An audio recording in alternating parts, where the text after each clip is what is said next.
budget hearings. And Councilor Snell, would you give our invocation, please? Yes, would you rise, please? Dear Lord, thank you, Lord, for this beautiful day we have today.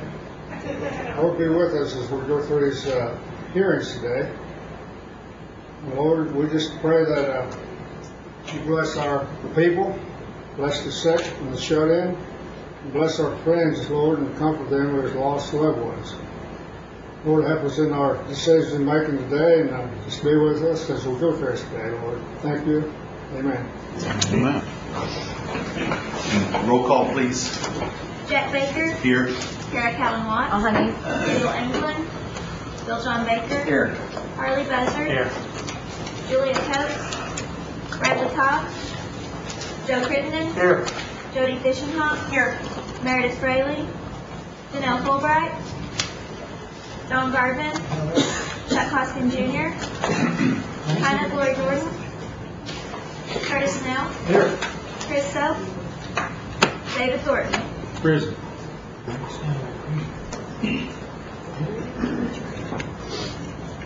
We have a quorum on it. Okay, thank you. Mr. Evans. Mr. Chairman, good morning, councilors. We'll pick back up on this third day with the Financial Resource Group, tab 8.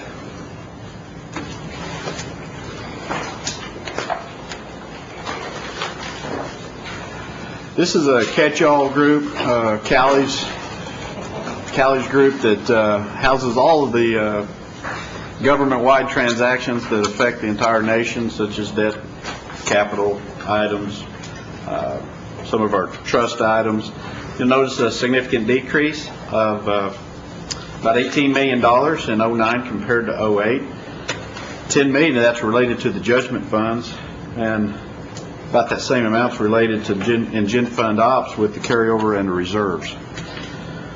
The $47 million unexpended spike there that sticks out, 23 of that is related to the General Fixed Asset Account Group credit to transfer the capitalized cost of a lot of construction dollars back in 07 over to the GFAC.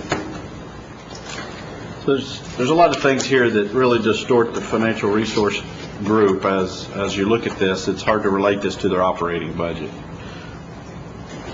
Looking at it by the funding source, you can see that the general fund is about equal with other funding sources. The other funding sources in 08, the big spike of the yellow bar, 16 million in Gen Fund, 16 million in other. The other is predominantly those judgment funds. And the decrease in the Gen Fund from 16 down to 7.8 million is in those reserves, Gen Fund Ops and the reserves. Their operating budget not moving a lot, other than a slight increase related to the necessary resources for the Hastings Hospital assumption. Here's their salaries and fringe information. The bottom existing positions, you notice they are able now to start. You notice they have filled some positions that they budgeted in 08. They are filled now and going into the 09. Still have a little bit of vacant positions, but the new positions are 17 that are 9 of those 17 in the new positions related to the hospital. There are 6 positions in that red block related to the succession planning that Callie told you about, and modest 2 positions in the Financial Resource Group. And here are those. You see the 17 positions and the 16. The 16 vacants, 8 of those are in acquisition management.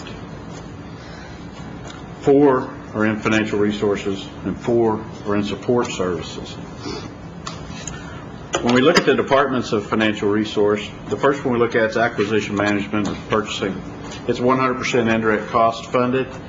It has a flat budget again of only a modest 5% increase, $55,000. However, it's 68% increase, or $480,000 over the 07 actuals. That large portion of that increase is related to salaries and benefits, 420 of the 480, or 71%. This program has a history of budgeting flat, but consistently underexpending their budget. If you go back into the previous year's budget reviews, you'll notice the same comments I'm giving you now are in those prior years as well. Department's requesting additional staff in acquisition management. However, a third of its budgeted positions are still vacant. So here's another instance where it's really unclear why we're requesting additional positions when we've got so many unfilled positions. The indirect cost pool recovery is another department. It's a non-staff department within Callie's group. And again, we've already talked about the indirect costs, so I'm not going to go into a lot of elaborate talk about how we're changed the recovery philosophy, and it's incorporated into this budget. So we move on into the financial operations, which is the Controller's Office, IIM, and the Financial Resource. It's showing a $19 million decrease, 42%, compared to the 08 budget, and a $7 million decrease compared to the 07 actuals. You notice there's 19 new positions in here, but again, predominantly those are related either to the succession planning initiative or Hastings support. The large decrease is, and compared to last year's budget, again, it's $9.5–10 million of it's related to the Tribal Judgment Fund. I think I've already pretty much explained these variances on those special items that are coming into non-operational transactions coming into the Treasurer's office. The Support Service Department is another 100% indirect cost pool funded activity. It's got a modest 5%, $60,000 increase budget to budget, and compared to 07 has a $166,000 or 15% increase. The increase again is due to salaries and fringes, which account for $89,000 of that increase, as well as supplies for another $40,000. The Treasurer's Office, no significant change from the budget or the 07 actuals. And that completes the review for the Financial Service Group. If you have any questions. Chair would entertain a motion to eliminate all funding for this department. No, only kidding. I would No, I would like to state that we really appreciate Financial Resources help in working with the Tribal Council and with Mr. Evans, particularly as we go through the monthly budget mods and these budget hearings. And appreciate you and your staff. Thank you. Thank you. Got a good staff. Yes. Don't tell them. Okay. Okay, make sure I haven't skipped over anything. We bounced back and forth a little bit, but we're kind of on track now with the numbers, right? The tabs are in order. Okay, so community. Wait a minute. We Community are services we did, and now we're ready for human resources. human resource. Oh, We okay. have 10. Okay. Fast forward just a little bit.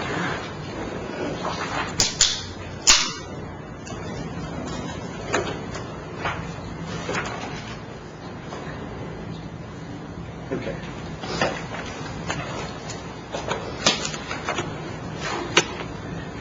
The human resource or personnel budget or group, as you notice, is a very flat budget compared to 08. Slight increase over 07's actuals, but there were some initiatives that came into play this year with some recruiting activities. It's not a whole lot to say on that chart. Now we get into the funding sources. You notice that they're about 60-40 Gen Fund to IDC, so kind of like the Tribal Council's budget and the Chief's office. Predominantly these activities are split and allocated out, partial tribal and the other half programs. You notice a decrease in Gen Fund and an increase in IDC for about the same amount. The only point I want to make on here is the blue bars on the chart that's coming down, the other IDC's going up, is related to the $400,000 recruitment effort. The decision obviously has been made to fund that out of the indirect cost pool since it's servicing so many federal programs in the recruiting efforts instead of the tribal coffer. Excuse me? Talking about? Where's the blue? Right, you said blue. I said blue? Excuse me, green. Did tell you I was colorblind. It is green, isn't it? Purple. Okay, moving right along.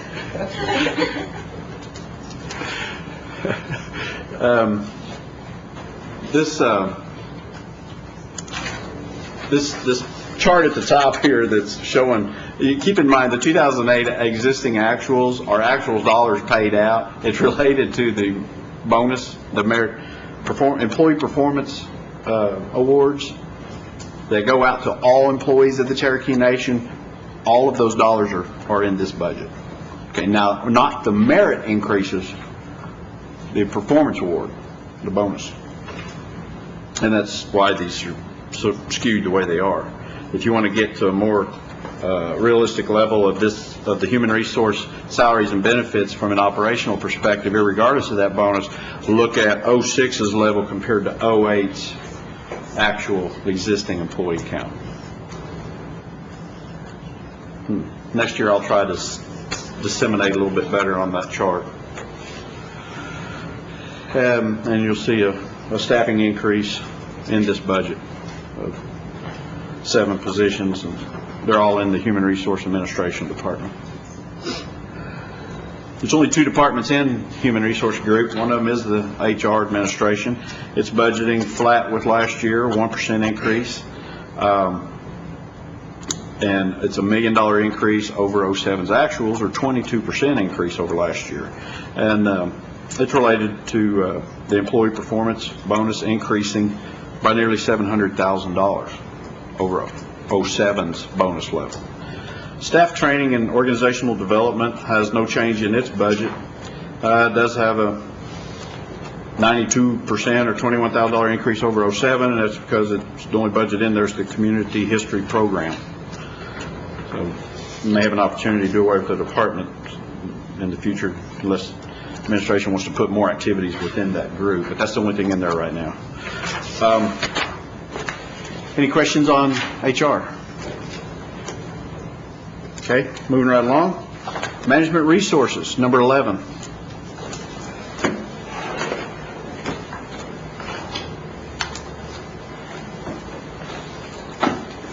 Here's the total budget for management resources. Gone from $31.6 million current year down to 22, decrease of $9 million. But a lot of that $24 million in the unexpended part of that chart, $10 million of that is in land acquisitions, and $6.5 million is in the capital improvement reserve. $3 more million is related to housing development that's projected to be unexpended.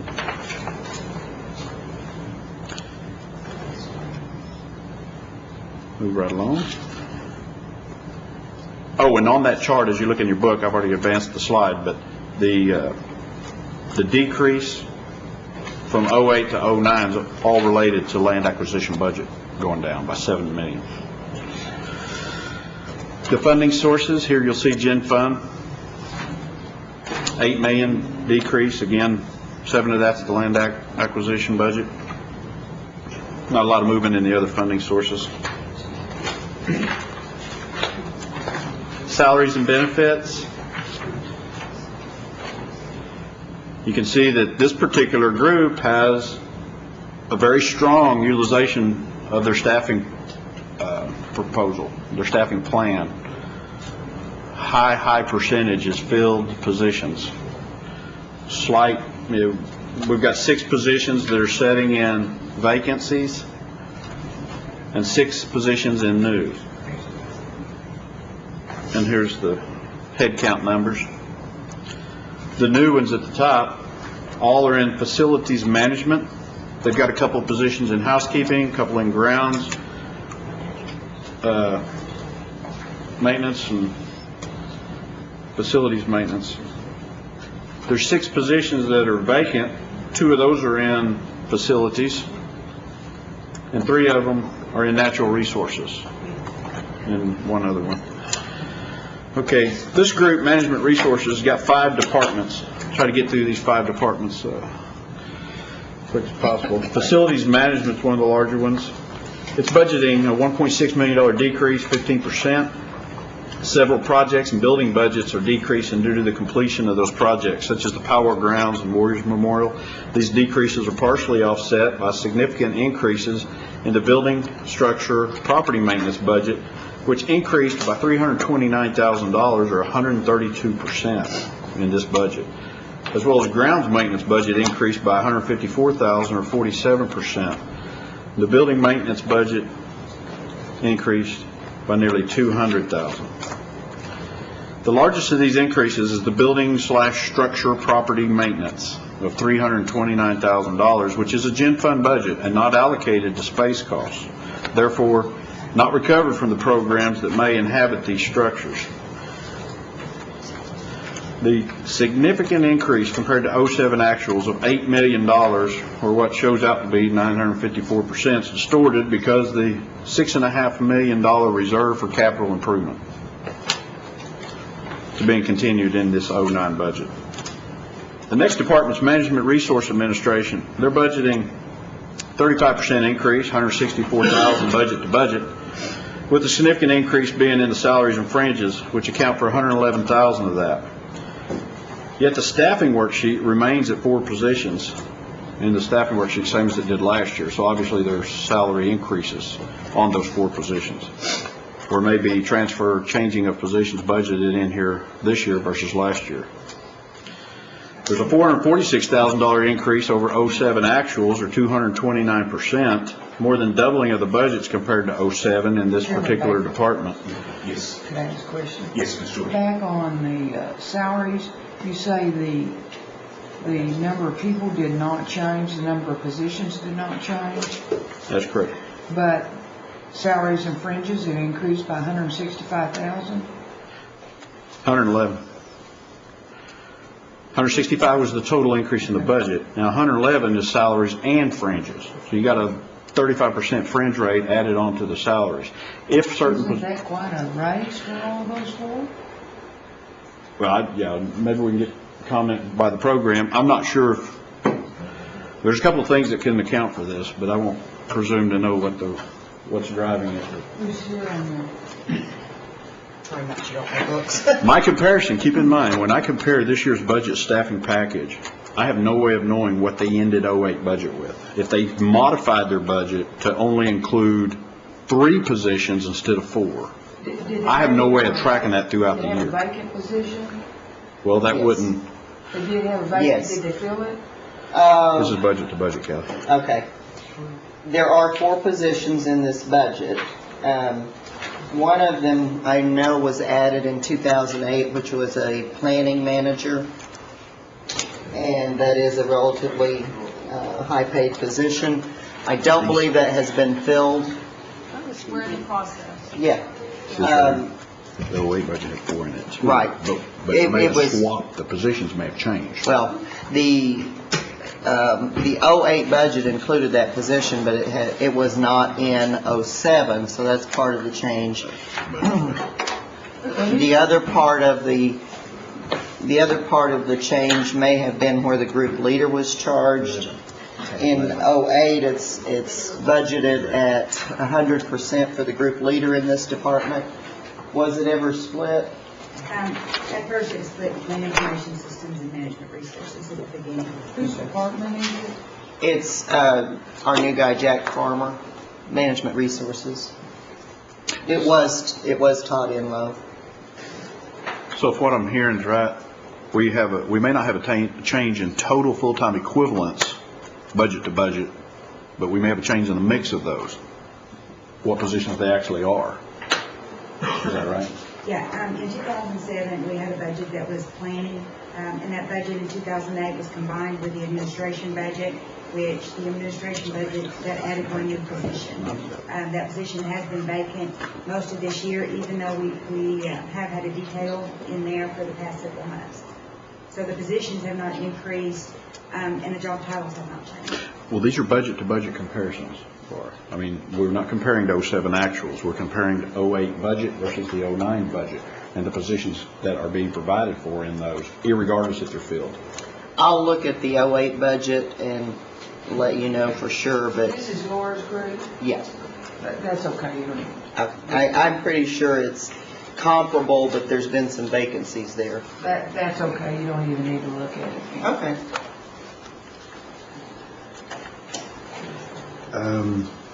Where was I?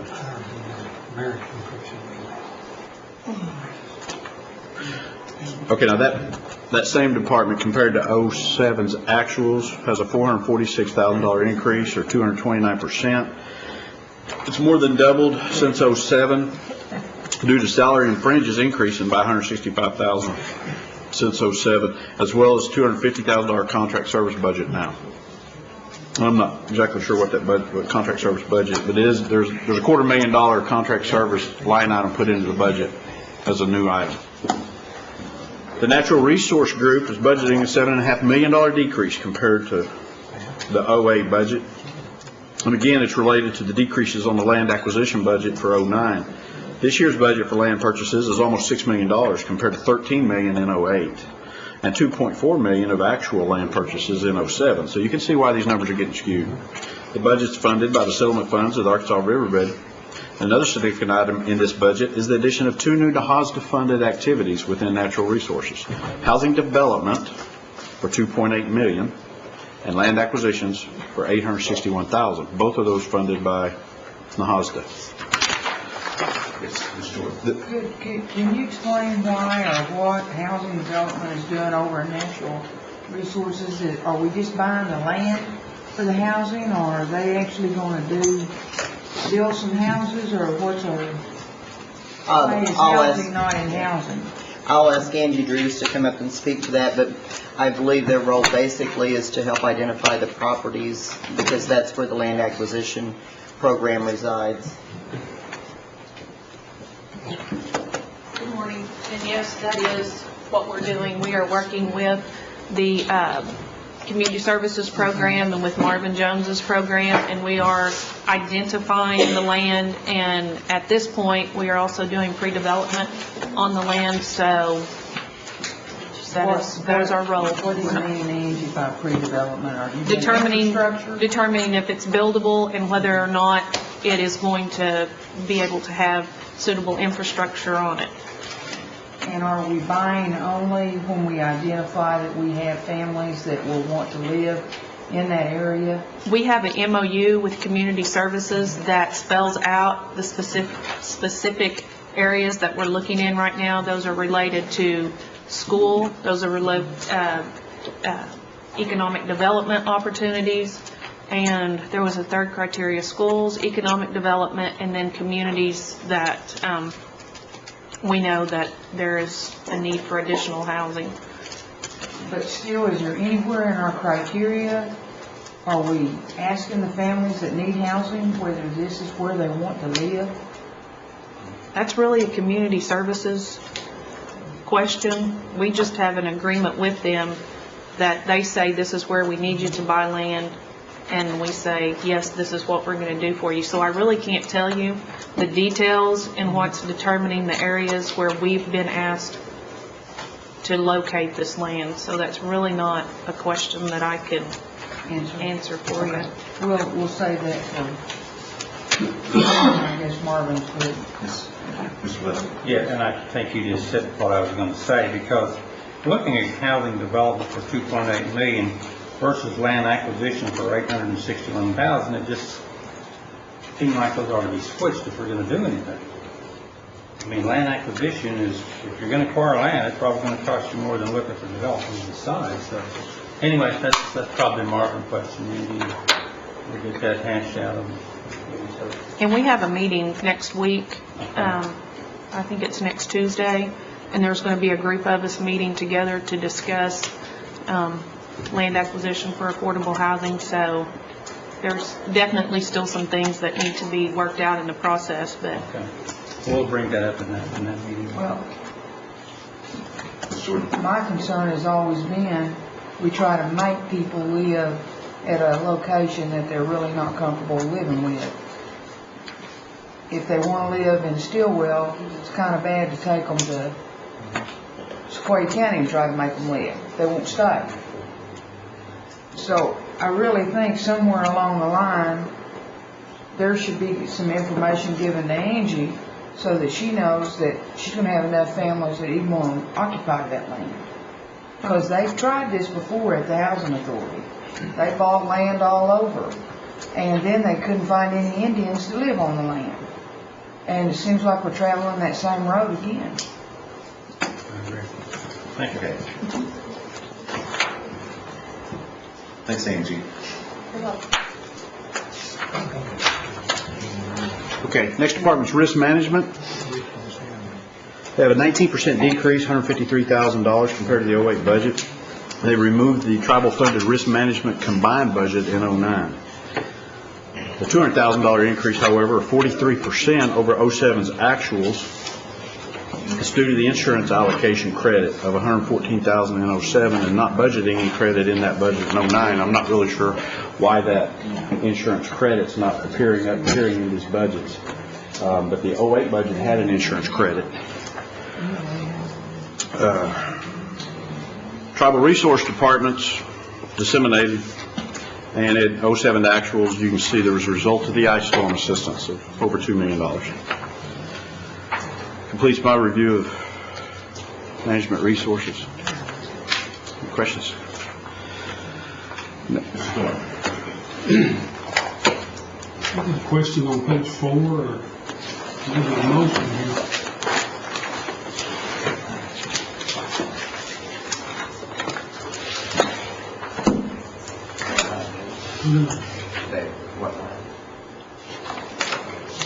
Southside Creek Park.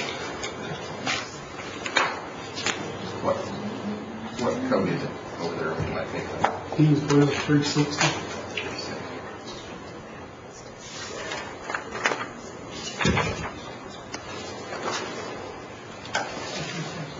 Page 4 on the And you want to address the question, Doug, or? This park is a very beautiful park. It's a beautiful area. It's down on the Arkansas River. I know some of you have been there.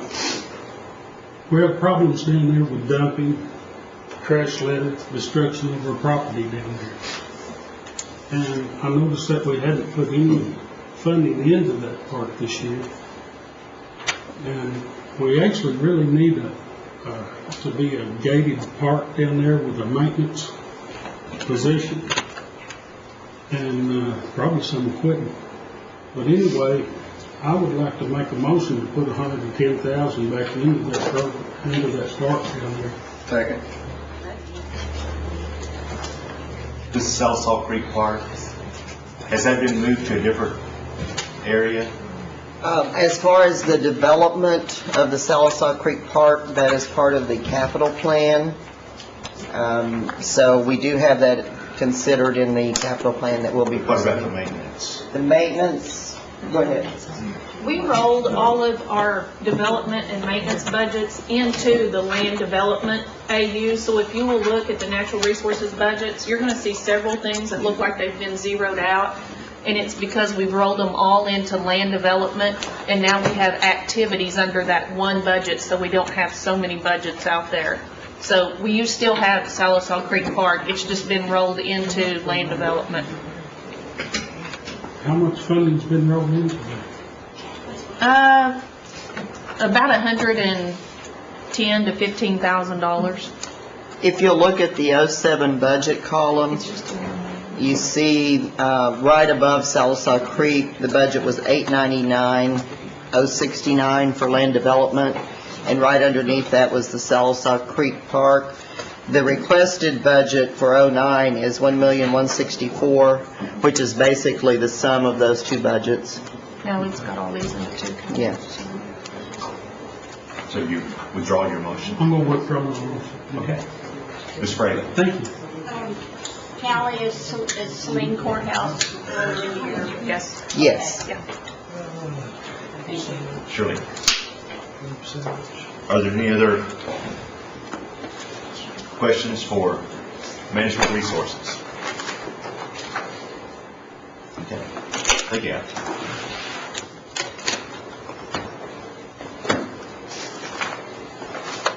Appreciate your being here, Liz. Okay, Commerce Services is the next group that we'll go over. It's another service group. It's about an $8 million total budget for next year,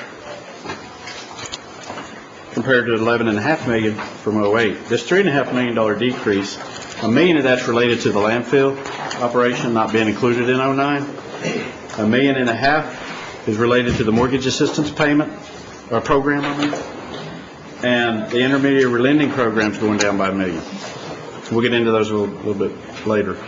The $2.1 million unexpended in '08, there's $2.4 million that's projected to be unexpended in the Small Business Assistance Center, with $1 million of that being in the intermediary lending program and $850 in the ICDBG microenterprise program. The $3.3 million that was unexpended in '07's actuals, 2.6 of that's within the Small Business Assistance Center, again with the 1.2 related to the mortgage assistance program, $1 million in the ICDBG microenterprise program, and $500,000 in the intermediary lending program. Obviously, the '06 actuals, same thing, $3 million.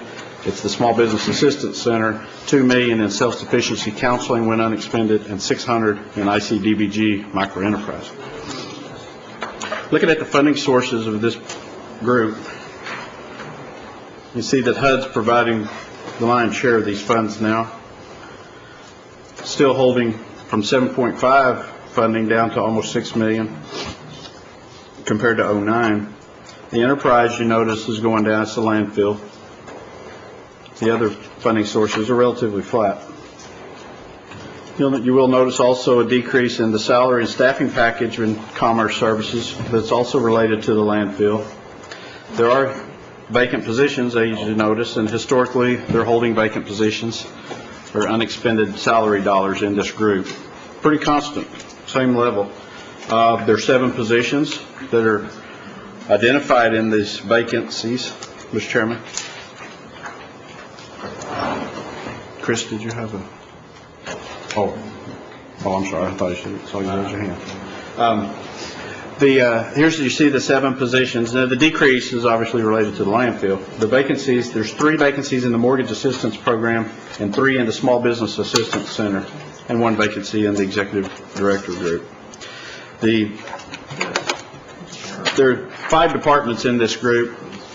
First one's the business enterprise group, and that's where we see the landfill coming out of the budget. The second one's the Cherokee National Holiday. It's a relatively flat budget, 4% increase, and only a 14% increase over the '07 actuals. The increase against '07 is an increase in the estimate for food and other incidental costs associated with the holiday. That particular program has a good history of spending its budget. The Executive Director of Commerce budget has a mere 4% increase budget to budget, but it's $198,000 or 97% increase over '07. For the last 3 years, this budget has expended approximately 1/3 of its $250,000 plus budget. It's a tribal discretionary budget and has left between over $150,000 and $200,000 unspent each year. Dr. Cox, can you tell me why? Sure, the program. Just out of curiosity. The vacancy in the group leader for Commerce, that position has been vacant for about 2 years, and that's one of those hard to recruit for positions that we're still trying to recruit someone, but have not been successful so far. I would suspect, if we're tracking that 150 to 200 underutilization every year, by the time you take an executive director salary and add fringe to it, you're going to account for more than half of that. Not to mention incidentals of travel, and space, and everything else associated with that position. The credit and finance. Mr. Griffin. I just got, I guess in my own mind, I mean, how critical is this position? If we're struggling along here for 3 years with a vacancy, do we need them? I mean, this ties up funding that we could maybe utilize somewhere else. And that's something that concerns me. I personally believe it is a very critical position because it's linked very closely with any economic development and job development. Diane Kelly's shop works closely with the Commerce Group, and although Anna Knight has been the acting group leader for a couple of years, she primarily focuses on the loan program and now the mortgage assistance program, and we really do need to get someone into this position. Just to follow up, well, it seems to me that we could, I don't know what the requirements are here, but it looks like we could find somebody if we really went out and looked. It's just my thought. Sure. If it's been vacant for 2 years, and we're looking at maybe rolling some of this money on these vacant positions that we've talked about, it seems to me like a motion might be in order to reduce this budget by $150,000, and then if they find someone, well, they've had ample time to find someone. They've had 2 years. How long do you get to keep the money that could be used for services of the people? So remember, if it's taken out of the budget, then they can no longer look for you. Well, do you need to look for someone you haven't found in 2 years? I mean, I go through my closets and throw stuff out if I haven't used them after a year. I mean, if you haven't found it in 2 years, then you probably don't need it. If you haven't used it in 2 years, you probably don't need it. And we're just carrying money year after year after year that could be used for the people's services. Now, I make a motion we reduce this budget by $150,000. The motion's been made. Is there a second? I'll second. Mr. Sullivan. I think that I just have to comment on this idea that because that we want to find some additional funding, that we're going to cut maybe one of the most important positions in this department would be the leadership position. And we're saying that we don't want to fund this leadership position. I think if you go down through the budget lines, you'll see that there's certain departments that obviously need some attention.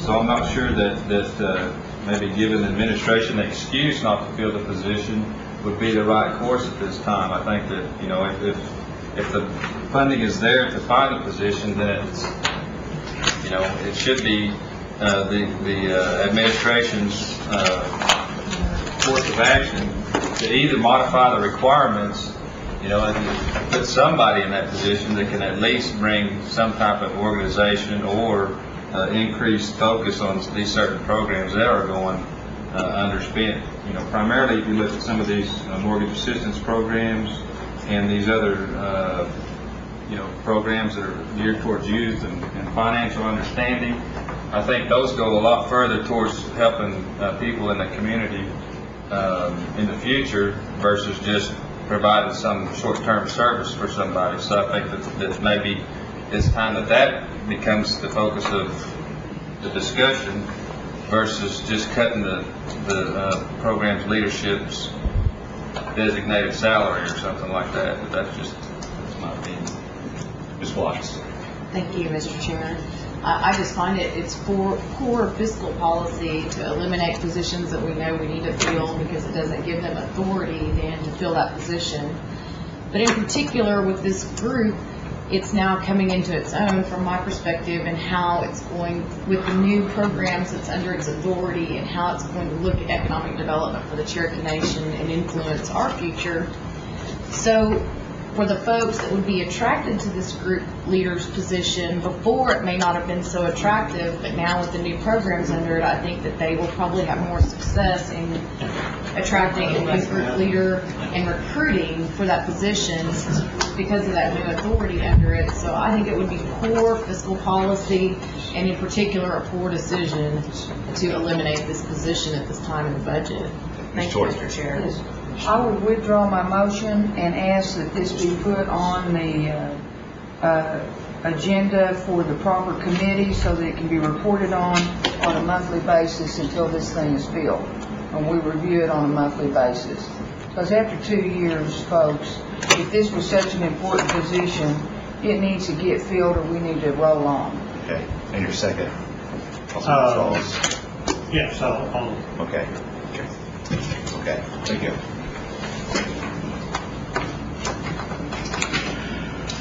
Moving along, the next group is the service group, Human Services. Another large service group. Particular budget's slightly over $50 million for 2009. Represents about a $4 million increase over 2008. And that increase is represented in the child care program. And one thing I want to comment, we'll get into the child care program a little bit later, but that program has gone from 06, having a $9 million budget, as well as 07, as well as 08, and 09 is a $20 million budget. There's some factors related to that, but it's driving these numbers up, consistently driving that trend up. You notice the bar charts on this particular slide has a pretty steep trend upwards, and a lot of that's predominantly related to the child care program. The $18 million, $19 million that's projected to be unexpended in 2008, the current fiscal year, $6 million of that is in the child care program. Another $6 million, however, is the food booking that's not on the books yet, okay, for the food distribution program until the food is actually recorded onto the income statement as an expenditure. And that's done at the end of the year, so it's skewing these projections slightly to the tune of around $6 million. And Doug, do you have any idea how much gen fund funding is in other?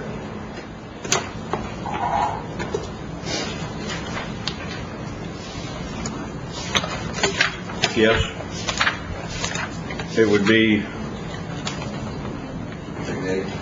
4.3. So that's pretty much just for matches for the federal dollars. Not necessarily. Okay. No, it would be language, culture, child care, $250,000. Meth reduction, ICW, $1.7 million. Meth reduction family, ICW, Protective Service, I think, is that what that is, PR, $369. It's on page 9. If you skew down through page 9 and 10 and 11, all the accounting units, the accounting unit purposes that begin with a 101 are gen fund. And you'll also see them in that report. I did that gen fund that has the colorations on it yesterday. Yeah.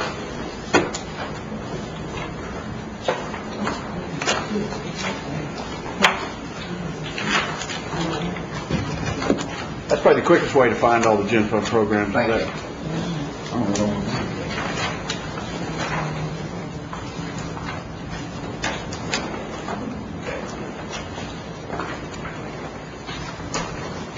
And we've located that day. Okay. Can't find mine, but that's all right. Well, let's just go into the funding source. Oh, one other comment. The 7.8 underspending in 07 is child care program. $6 million of that. So there's about a $6 million underutilization each year in the child care program. I think there's going to be some comments a little bit later as to why. Okay. Funding sources. Department of Interior, 102, you notice 19 million of that. And in the child care program. 08 to 09's not moving a significant amount. HUD funding increased considerably in 08 in Human Services. Looking at their staffing package for Human Services, which is, well, this thing is just not wanting to cooperate. Come on. Worn it out. We've tried. There it goes. It's in the red. Man, without a remote.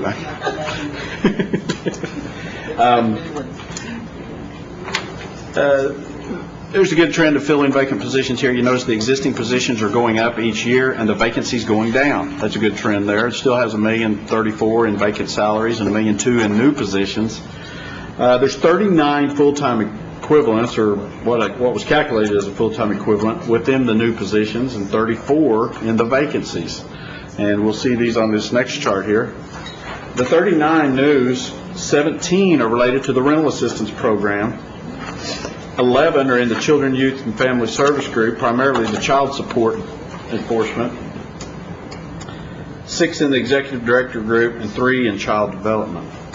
The 34 vacant positions, 8 are in child development, and 24 of those are in the children, youth, and family service, with 8 of those in child support enforcement. So obviously, the child support enforcement's having a difficult time filling positions.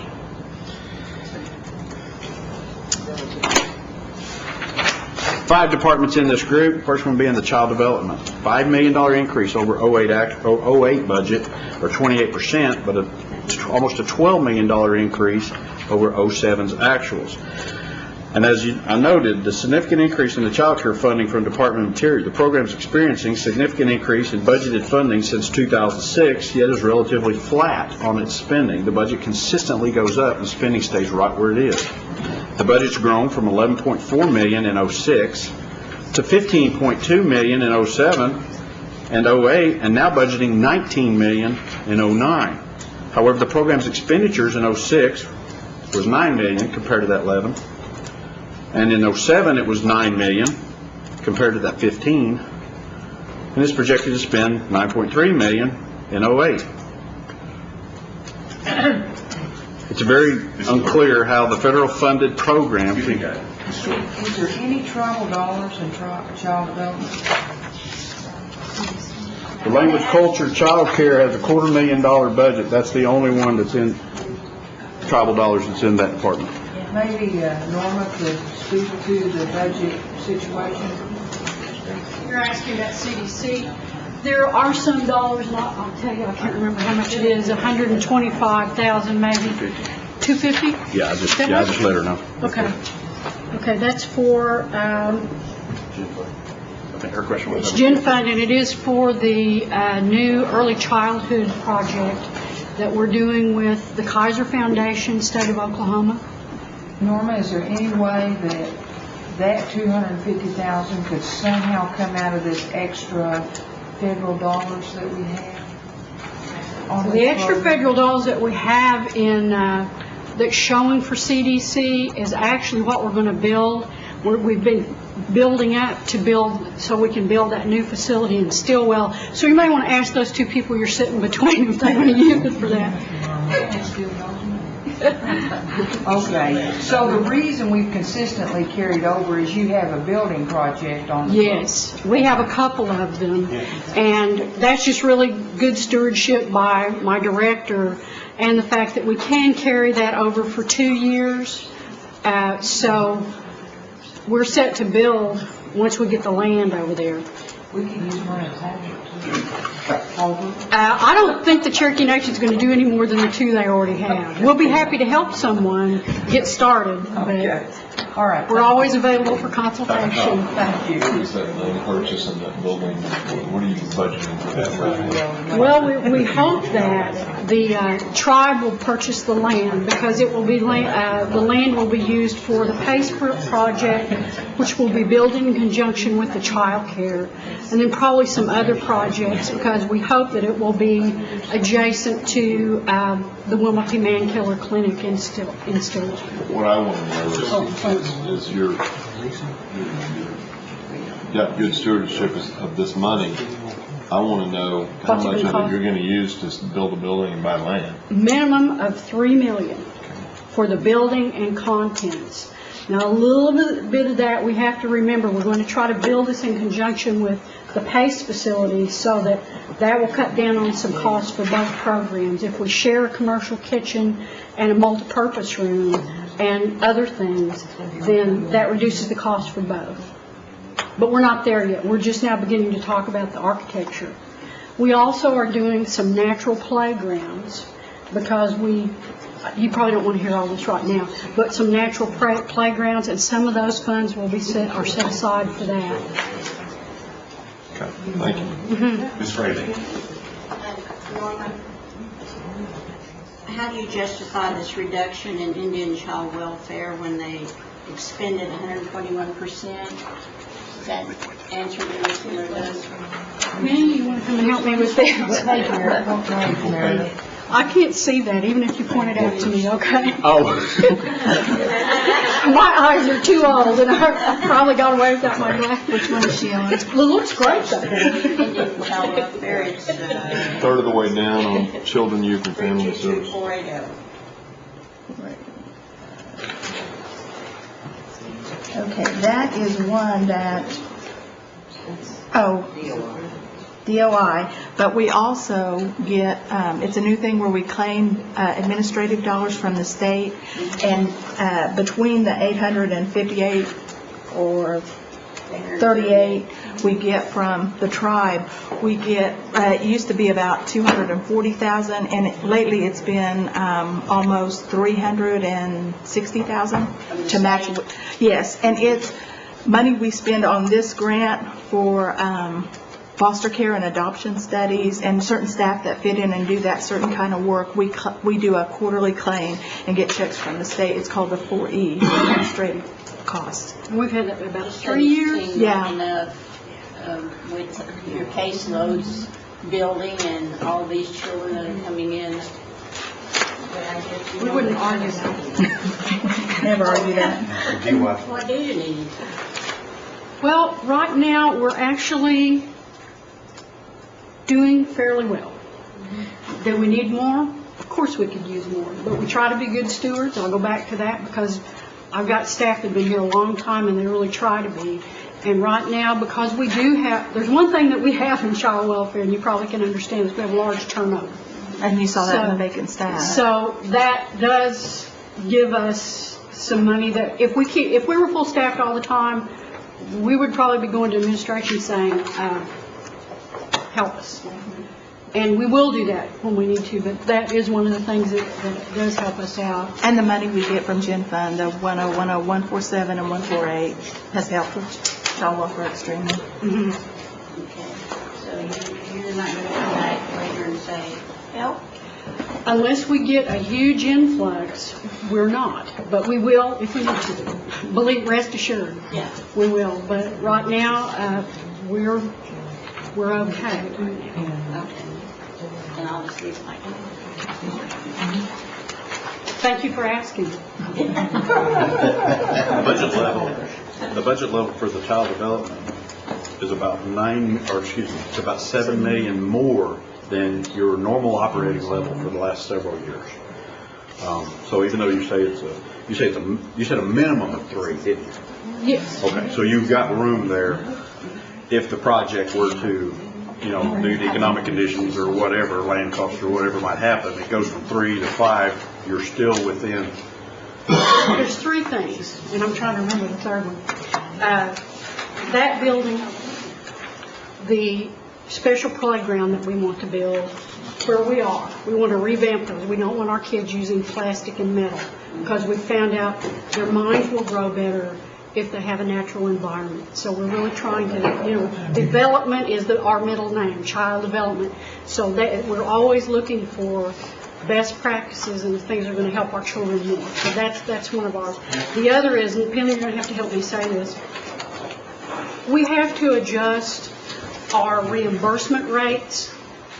So it costs us when we do that, and we're getting ready so that we can pay our relative providers and some of our other child care providers at the rate that they need to be paid, that we may not have. So some of those funds are actually to go to some of our private providers as we have to raise rates, because we're always pushing our folks to go up the ladder to the 2-star, 3-star quality. As they increase their quality, we have to increase their funding, and so we have to build in some funds to be able to do that. I was at a training last night, and Cherokee ICW had a very nice acknowledgement. Oh, good.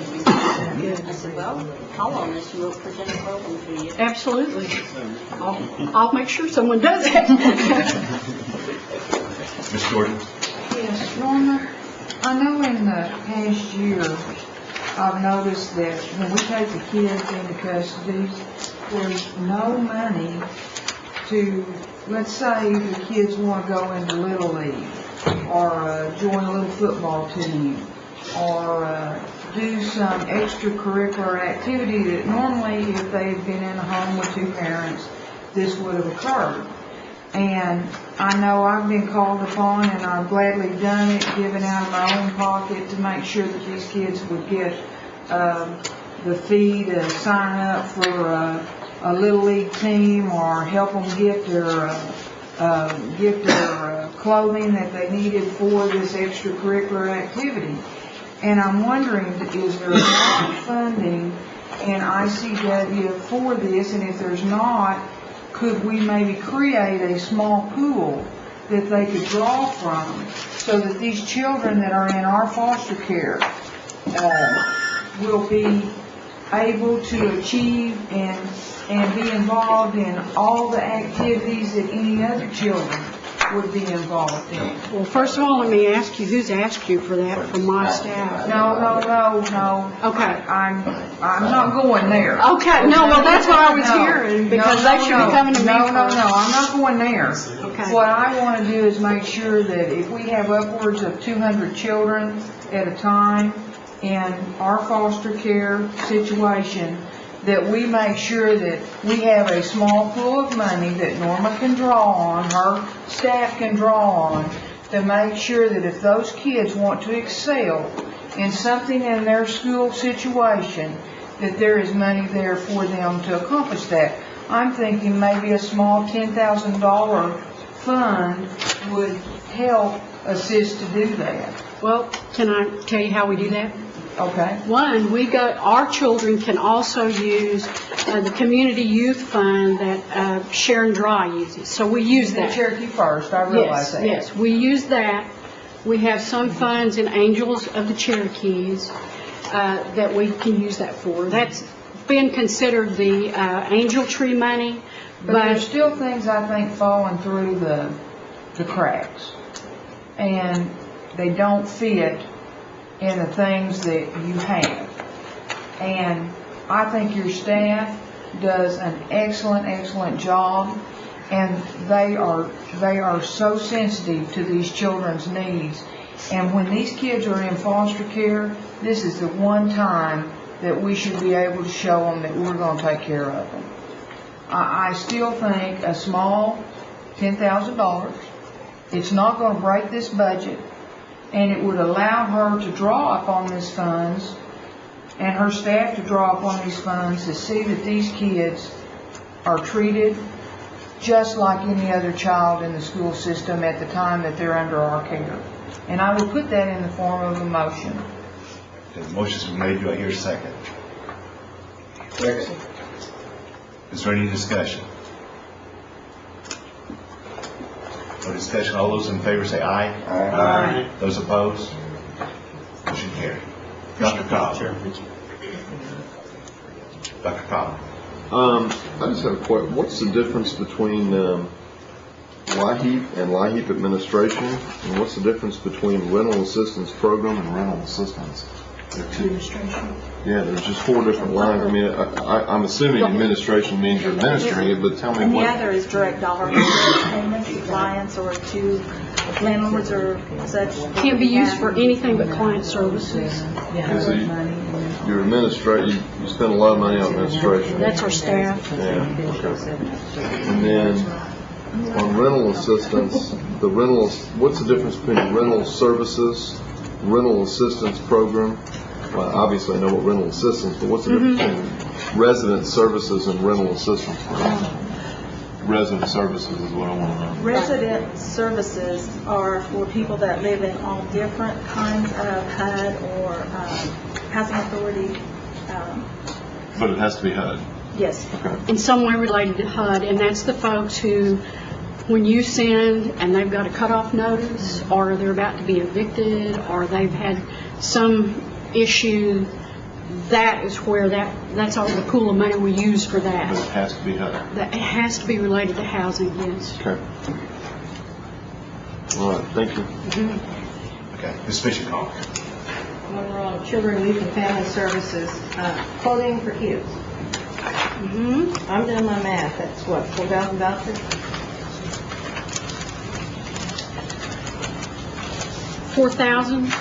Without no IDC or anything. How many did I mean, if it was nothing to it, went straight to kids, that'd be 4,000 vouchers. And how many did we actually? Gosh, it was over 3,000. I don't have that exact, but it was, if you were to put a gun to my head, I'd say 36 and hope that I was right. Okay, that's what I was wondering about. And you got the rest of them left over for emergencies and... We do, I'm sure there's some of that money that'll probably go back into the fund. Okay. I know you all done a great job, and I really appreciate it. Thank you. I want to make a motion to raise that $75, because I went down the stage the other day and looked around and seen how much it bought. And I know my people appreciated the $75. But by the time I added shoes on the list, I was really surprised.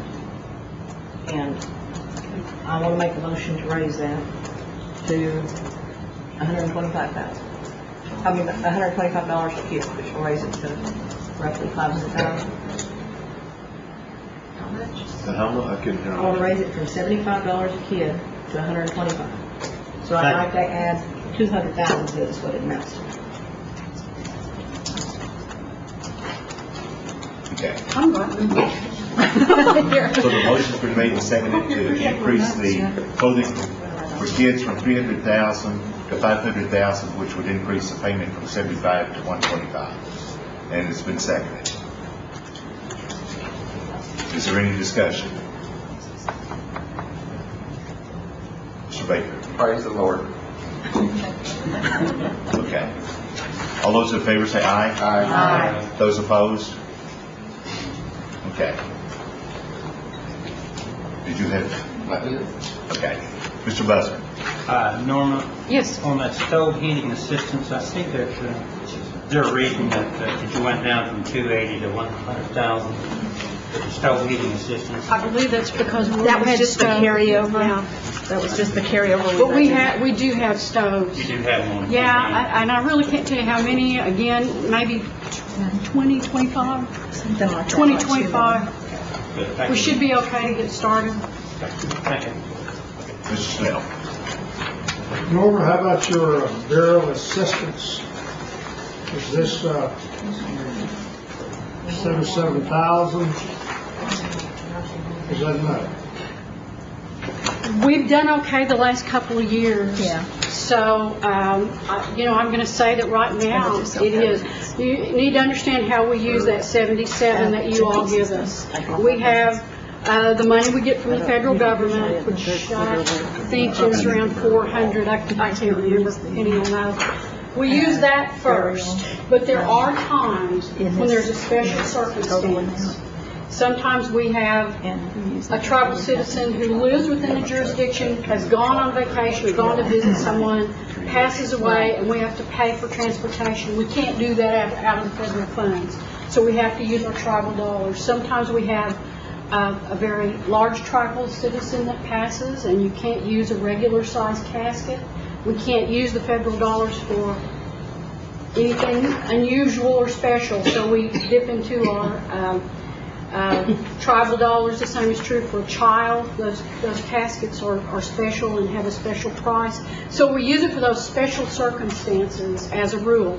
If we run out of the federal funds, then we do revert to our tribal funds, and so far we have been held well, able to function with the dollars we get from both places.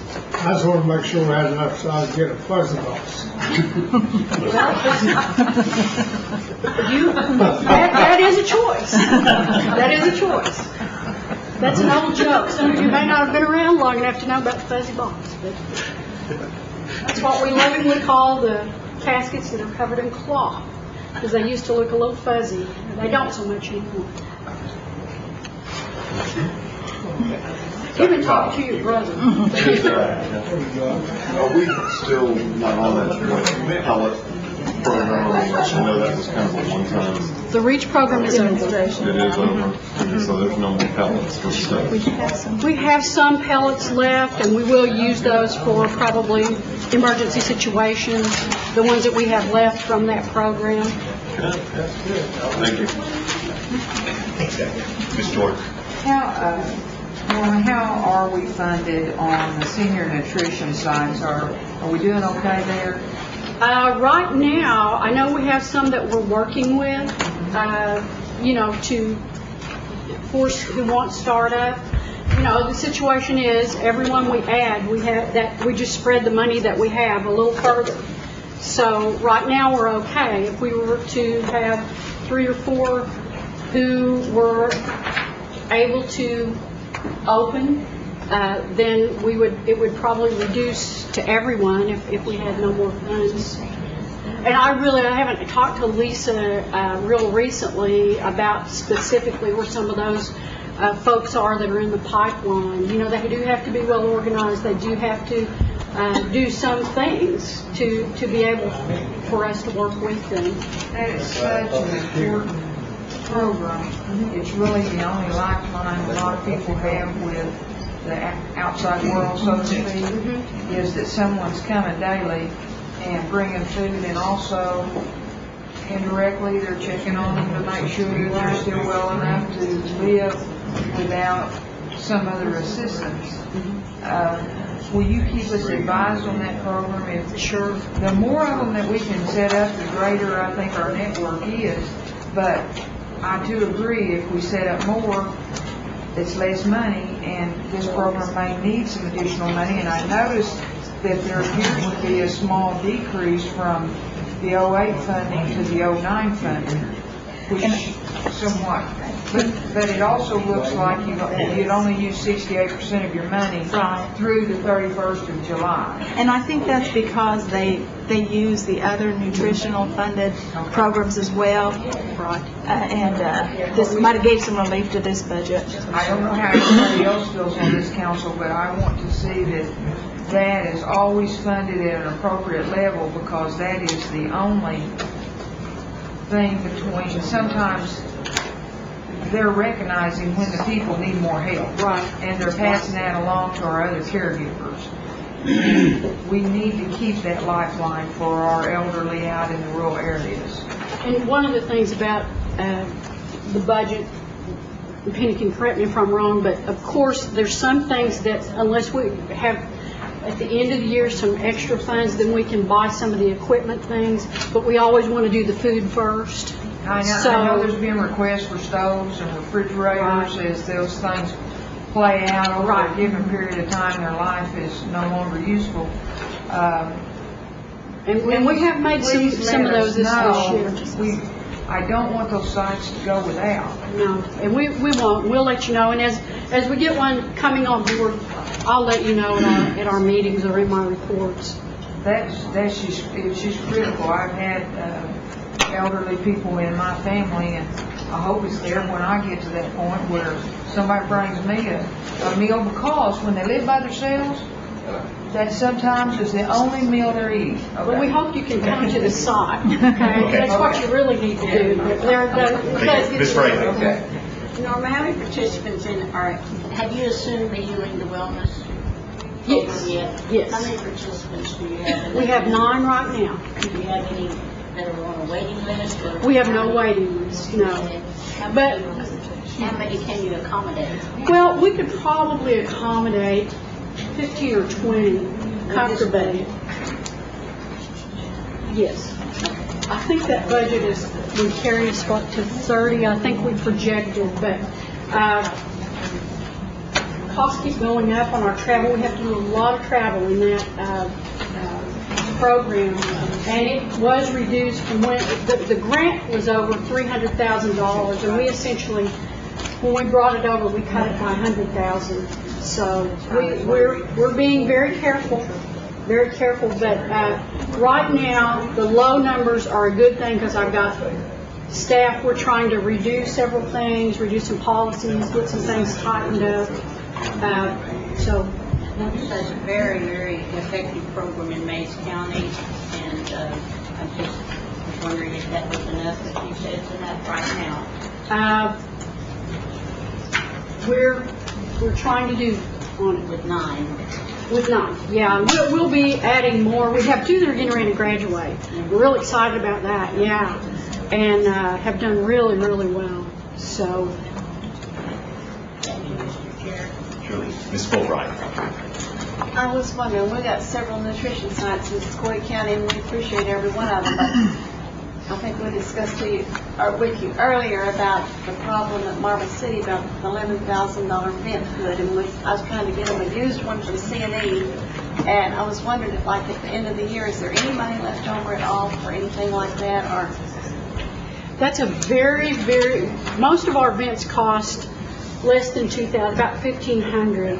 To put an $11,000 event in one place would be a hard choice. But Lisa is trying to work with the local government, and they're looking at some grant money to try to put our $1,500 with somebody else's and come up with an event that they can use.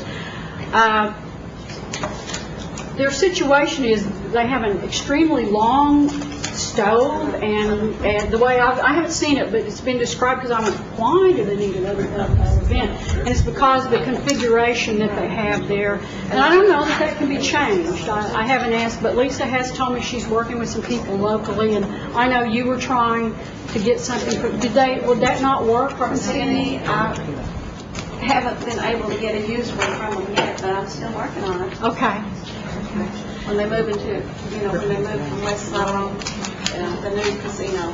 But to answer the other part of your question is, I would have to talk with Lisa right now to see what they had, but I would have a hard time supporting an $11,000 event. I know. I thought maybe a couple $1,000 when they told me that.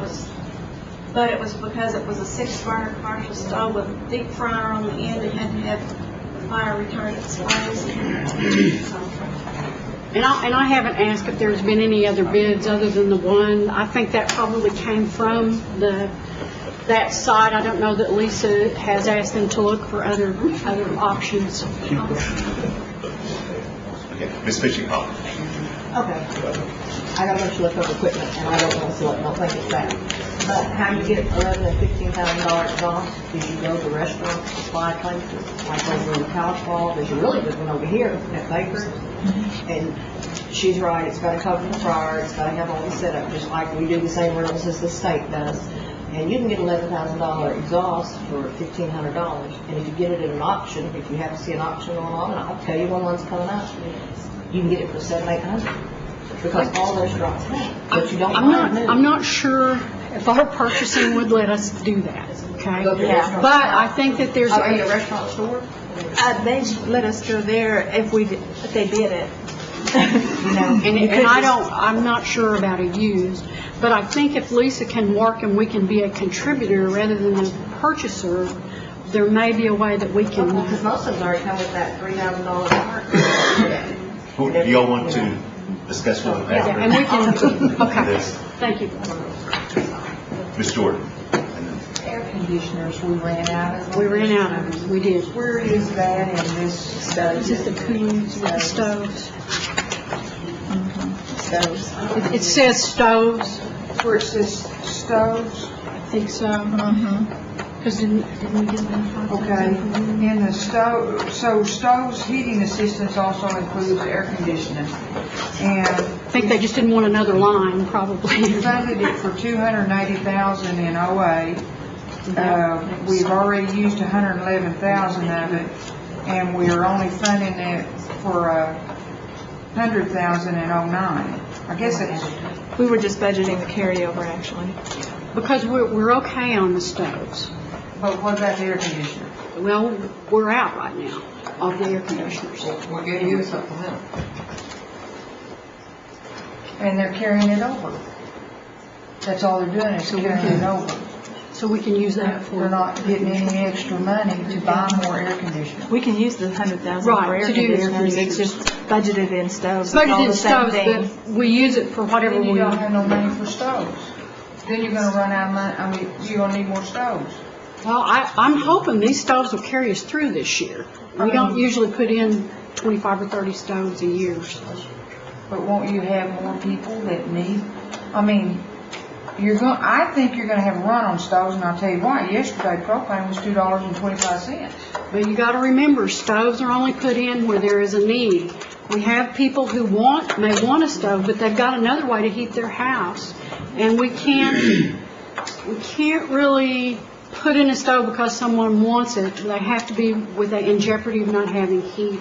Otherwise, we would have tons of people coming in who want to We had that with the pellet stoves. Everybody wanted a pellet stove, But but they didn't. if we do stoves, then they can find their own source of heat wood. Then are we not saving on the light heat program where the propane's at? Well, they get wood light heat as well. Right. But at this point, wood's a lot cheaper than $2.25 propane. Right. I mean, I see the stove is a long-term investment that will save us money because what it needs is a lot cheaper than continuing to fill up their propane tank. What we do when someone requests is we do an assessment. We go out to their house and look, because if you don't do that, you'll load a heavy stove on and you'll go out there and it is not safe to install it. So one is, can they even get the wood in their house? Do they have someone to supply wood? There's a lot of variables when you are looking at a heating for someone. You have to look at their situation. And we've had to have, special installation because of the house, which adds to it. And I'm going to tell you folks, we don't have anyone to install anymore. The REACH program is over, and we can't install stoves. We don't have anyone to do that. Norma, let's go back on that line item. In '06, you used $418,993. Then in '07, you used again all your budget of $80,000. Then looks like '08 you're going to have a carryover, but now we've added air conditioners under that stove line item. It just appears to me with the economy that line item really needs more money, or she's going to have to come back for a budget mod, and we may not have the money then.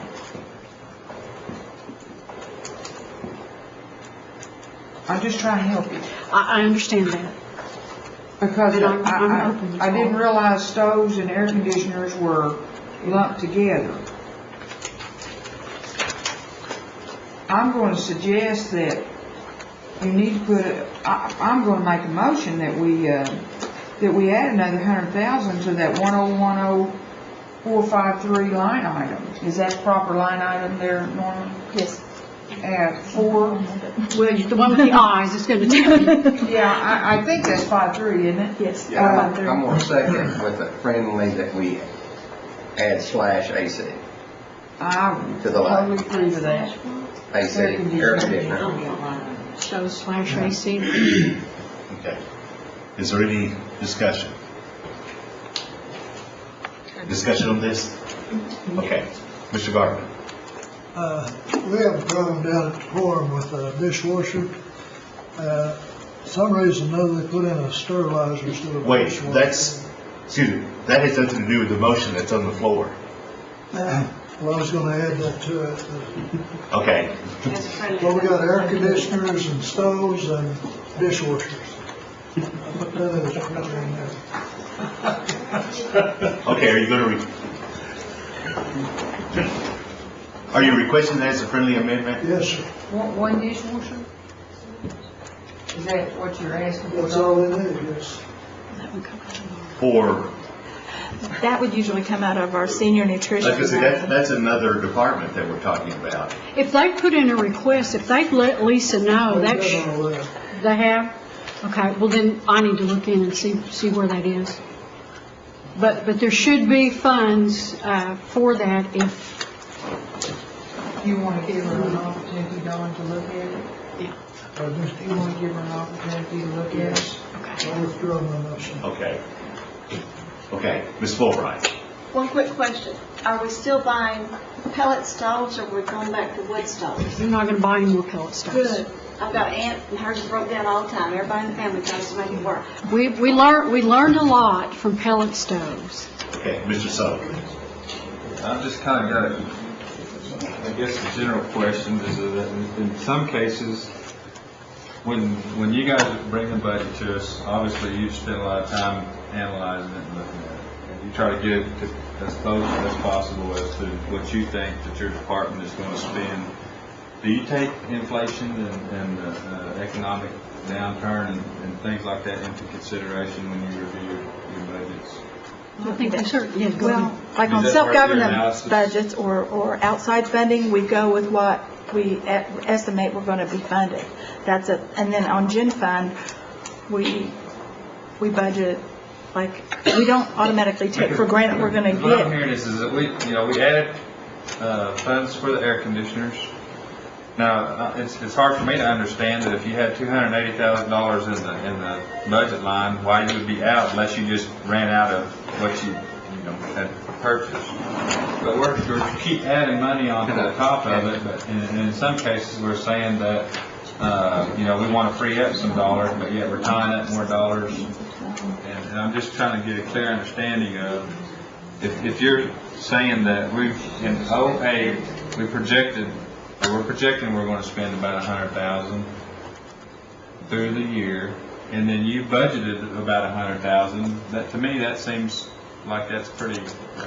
Well, we budgeted We budgeted what we had left. We budgeted Right. what we had But left. I mean, that's what I'm saying. You didn't spend $280,000 for various reasons, and why is that? There wasn't a need. We spent more than that. We spent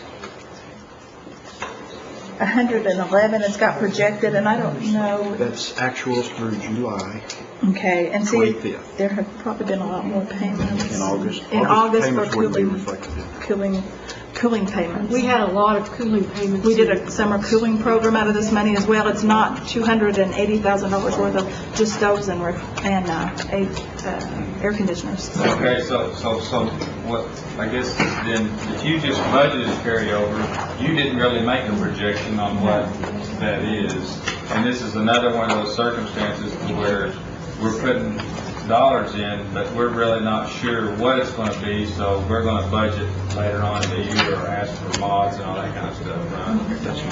That's just the nature of this program and how it's been administered in the past. If we have to, yeah. Fortunately, we haven't had to very often. There wasn't a line for carryover.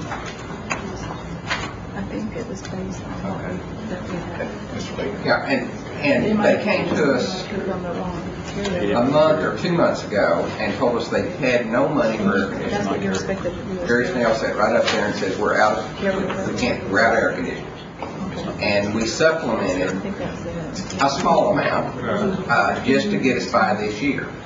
But, we get calls from constituents on stoves and air conditioners, and it's a red flag when somebody calls and has an elder that doesn't have air conditioning, and we ask and they say we're out of money. And so that's what we're trying to guard against here is, I mean, if there's some place we're going to have stock left or have a line item that they can act immediately when an elder can't stay at home anymore because their air conditioner's out or they don't have one, and this year their health is such that they cannot make it another year without air. And that's almost as bad as when the old central heat and air goes out and they don't have heat in the winter, because our elders are stressed just about as much by the heat as they are by the cold. And so, I mean, this is life-saving. This isn't frills and fun. This is where the rubber hits the highway. And I'm going to tell you And it's only the emergency that she funds. I mean, pretty much. Yeah. Because they have to have a doctor's order. but it's not just for fun. It's when she sends out, it's life-threatening, and for air and for heat. And so I just, I don't want to hear that we're out of money, and if we are, I sure want to hear about it so that we can add to it. And we have been known to use TEA when we didn't have funds, so. Ms. Jordan. This also will allow them to buy in bulk. And I know Jerry addressed that issue in one of our meetings, that he could save a lot of money if he could go buy 20 stoves or 30 stoves or 20 air conditioners or 30 air conditioners, store them and have them ready to go when the need arises. So this line item, insufficient funding, will allow him to buy in bulk and save us money. And we also look for sales, like into the season, so, and buy at that time, so. Mr. Evans. Thank you, Mr. Baker. What I'm hearing is the program had intended to prepare their budget that this $111,000 request come in the form of carryover. Well, 100,000. it was 100. That 11 is. Okay, 100, I'm sorry. The $100,000 budget was supposed to be in carryover. Well, it was not entered, it wasn't prepared as carryover, it was current year funds. Now, if you choose to add $100,000 to this budget, I would highly recommend it be in the form of the carryover that was intended to be brought forward. Therefore, if it is, it'll be a zero effect on the 09 revenue. I accept that. Well, I accept that. And you can accept that. Okay. Well, either way, it goes up and down both ways. Okay, Mr. Sutton. Yeah, and I guess what I'm still trying to understand is that we budgeted in 08 $280,000, and you overspent that amount of money for 08. No. Okay, then Councilor Baker stated that we've added to this. Did we add to this specific budget line? It started at 80, didn't it? And they added 200,000. Okay, so the 08 budget was 80. Or was it 200 at 80? 280 eventually. And we ran out of 280. No. No. We didn't run out of 280. We didn't run out of 280. It started at 80 and then 200 was added to it. And they're going to spend around 150.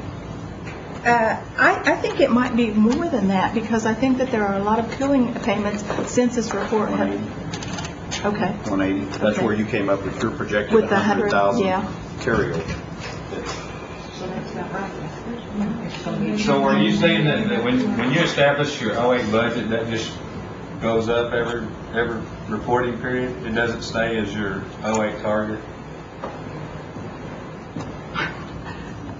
We usually start out with a budget. We don't assume that's going to be funded. We usually budget anything that's remaining. If you'll notice the trend, when we budgeted 80,000, it was left over in 07, and preliminarily in 08, we were funded 80,000. So that's what I'm trying to understand is that, and maybe in this particular area, human services, in the heating and air conditioning part of it, all you're doing is just budgeting what you project to be is carried over. You're not making any projections on how much it could cost. Clients you're going to have or anything like that. Correct. All you're doing is just saying, well, we think we're going to have 100, so just throw this in the budget. You're not really telling us what the department might actually spend.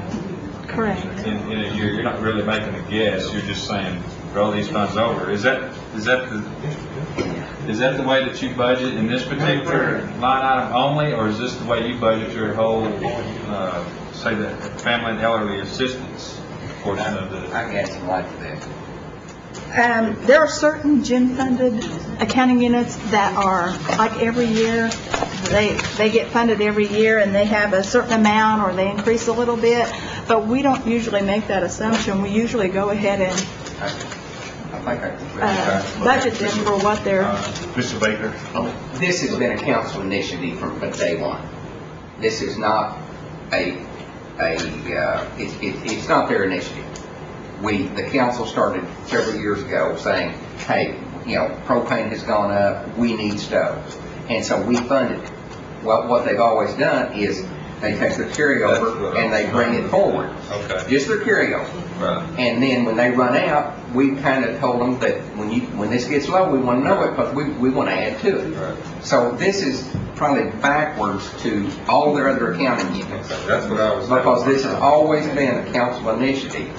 And it bears on when they say they're out of money, or when you get calls and the calls start coming in more and more, that's when we act or react. So is it safe to assume, Mr. Chairman, that it's our responsibility to provide this budget number to this department versus them? That's just the way it's working, right? I mean, that's the way it's working, right? Okay, Oh, that's thank right. you. From day one. It's always been That's clear to me now. Thank you. Okay. Is there any further discussion on the motion? The motion is to take $100,000 of carryover to add to this budget. Okay. Any more discussion? All in favor say aye. Aye. Any opposed? Okay. And then I had some other, Mr. Baker. Oh, yes, I did. My county gentleman counterpart from Adair County has made a suggestion that it might be a good idea that we order lunch in so that we can have a working lunch and maybe get finished with this today. So I'm going to put it in the form of a motion that we have Gail make that happen. In that form of motion. I second it. Any discussion? All in favor say aye. Aye. Any opposed? Okay, Mr. Gardner. I had you up. Did you have a question? But before the motion, we had you up. Okay, Mr. Sullivan, did you have? It's Fulbright. Are you clear? Mr. Crittenden. The only thing I had, Mr. Chairman, Norma, the REACH program, that was the monies that were used to put in the pellet stoves and that type of thing? Yes, that was a grant that we had written for. It was originally an 18-month, and we got another extension to do some more work. So we don't need that anymore, according to what you said, Waldo. Is that true? Well, it came from the federal government, and it has ended. But Yeah, you and don't, right. you're not, okay. I was going to say we might have to put something in there. The only thing that it provided that I just need you all to be aware of, that provided a full-time person who was able to install stoves. We don't have that person anymore, so when people need stoves, we will not be able to install them because I don't have anyone that can do that. That's the difference, the main difference. I believe there's a motion on the table, right? So if there's no motion on the table, we can continue. I don't think there's one. Okay, this is a hearing, so if we can't conduct business, we can't do a motion, but we can continue with the presentation and questions, even though there's not a quorum in the room. I just like 10 minutes. Okay? Everybody in concurrence, we will have a 10-minute break at this time. I got a question for you. Can I hear?